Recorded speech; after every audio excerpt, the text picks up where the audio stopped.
Labour Party now that has abandoned working class people. A Labour Party whose shadow Foreign Secretary sneers at our flag. A leader that refuses to sing our national anthem. And a shadow Chancellor that has said nice things about the IRA. They are more comfortable debating the issues that surround the Islington dinner party.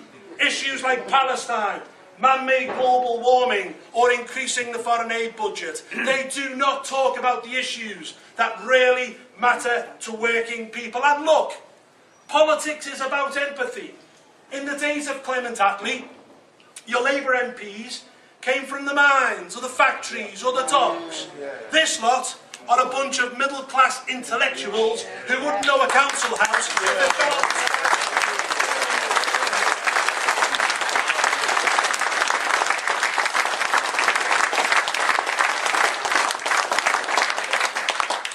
We can move into these communities and we can replace the Labour Party once and for all as the sensible, patriotic voice of working people.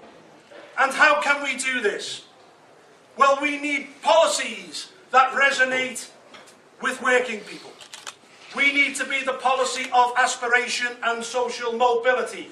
We need to be the policy that advocate education by ability and not wealth. Working class kids deserve the same opportunity as middle class kids. We need to be the party where sentences mean what they say. The party of the victim and not the criminal.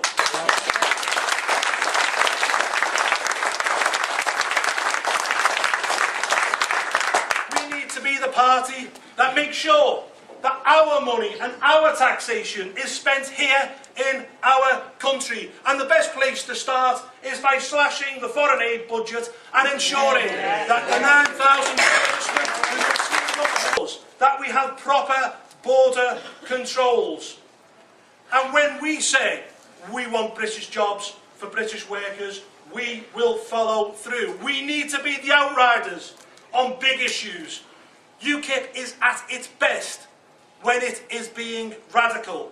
We must look at constitutional change. We must look at an English Parliament. We must look at an elected House of Lords. And finally, we must be the party that has the courage to tackle the issues that other parties will not touch. We must stand up and say that female genital mutilation is not acceptable in this country. Forced marriage is not acceptable in this country. Sharia courts are not acceptable.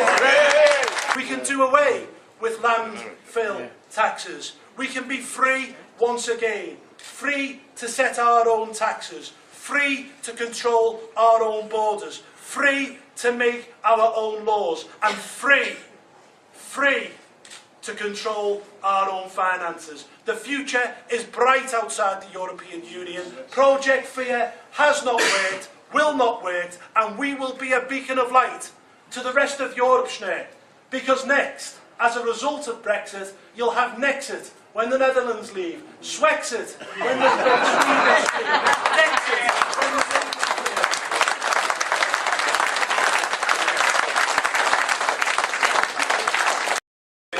need to become the party of the armed forces. We need to stand by the military covenant. We need to get the 9,000 ex-servicemen who will sleep rough tonight off the street.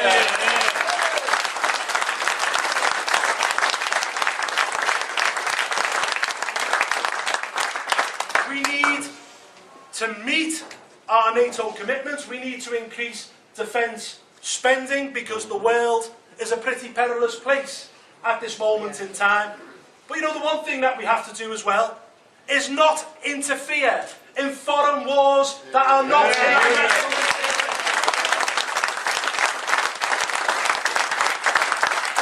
national. We must campaign against issues like I believe we must campaign for an English Parliament. We must be the party that say that the National Health Service is a national health service and not an international health service.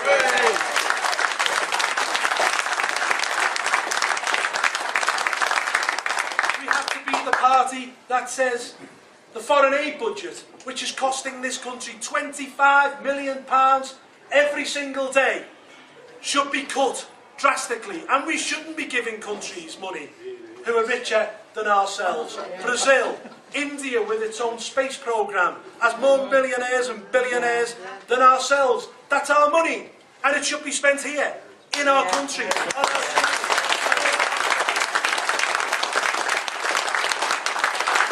We must become the party of the military. We must become a party that says, as I've said, we don't want to involve ourselves in foreign wars that are not in our national interest. We must be the party that say we want real controls on immigration. And most of all, and I feel passionately about this, we must be the party that stands up for the victims of crime and not the human rights or so-called human rights of criminals.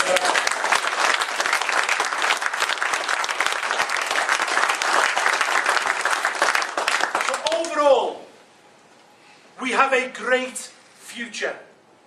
UKIP has done fantastic in the first half of this decade. It can do even better in the second. We must come together. We must reorganise. We must restructure the party internally. We must get into those council chambers, win those seats, perform well in parliamentary by-elections, target for 2020 sensibly, and start campaigning now. Ladies and gentlemen, thank you very much for coming to listen to me tonight. Right. I hope I have your vote. Yes.